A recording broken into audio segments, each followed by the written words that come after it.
তারপর হচ্ছে মুরগির বাচ্চার মলদ্বারে ময়লা লেগে থাকার যে সমস্যাটি হয়, অর্থাৎ এই সমস্যাটি হলে কিন্তু মুরগির বাচ্চা বেশিরভাগই মারা যায়। তবে এই সকল সমস্যাগুলো হয়ে থাকে দুইটি কারণে, একটি হচ্ছে মুরগির বাচ্চার পানির সমস্যা হলে এবং খাবারের সমস্যা হলে। সুতরাং এই ধরনের সমস্যা যেন আপনার খামারে না আসে বা আপনার মুরগির বাচ্চা না হয়, সেজন্য আপনি দুইটি ওষুধ খাওয়াবেন। একটি হচ্ছে শেফা ওয়ান, আর যে কোনো ভিটামিন জাতীয় যে কোনো একটি ওষুধ আপনি খাওয়ালেই হবে।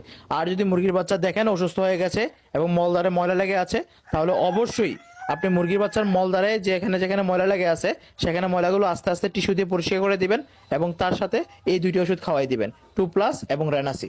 তারপর হলো মুরগির বাচ্চার গুটি বসন্ত বা পক্স। মুরগির বাচ্চার গুটি বসন্ত বা পক্স উঠলে মুরগির বাচ্চার শরীরে জ্বর চলে আসে এবং পক্সের ব্যথার কারণে মুরগির বাচ্চার শরীরে প্রচুর পরিমাণে ব্যথা থাকে। সেজন্য আপনারা নর্মালি হচ্ছে নাপা খাওয়াবেন। আর পক্সের কারণে যদি আপনার শরীরে জ্বর এবং ঠান্ডাও লেগে যায় তখন ঠান্ডার ওষুধ খাওয়াবেন। আর যেখানে যেখানে পক্স উঠেছে সেখানে পটাশ দিয়ে আপনারা পেস্ট করে লাগিয়ে দিবেন। অবশ্যই পেস্ট করে লাগিয়ে দিয়ে পটাশ দিয়ে স্প্রে করে দিতে পারেন এবং সকাল এবং বিকালে আপনার খামারের মধ্যে জীবাণুনাশক দিয়ে স্প্রে করবেন।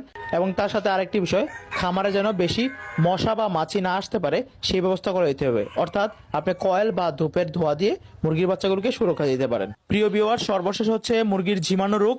আর এই জীবাণু রোগটি কিন্তু সকলেই ফেস করেন, আর এটি যে কোনো রোগ নয় সেটি আজকে আপনাদেরকে আমি জানিয়ে দিচ্ছি। জীবাণু রোগটি মুরগির কোনো রোগ নয়, সেটি হচ্ছে মুরগির অন্যান্য রোগের মাত্র সিমটমস।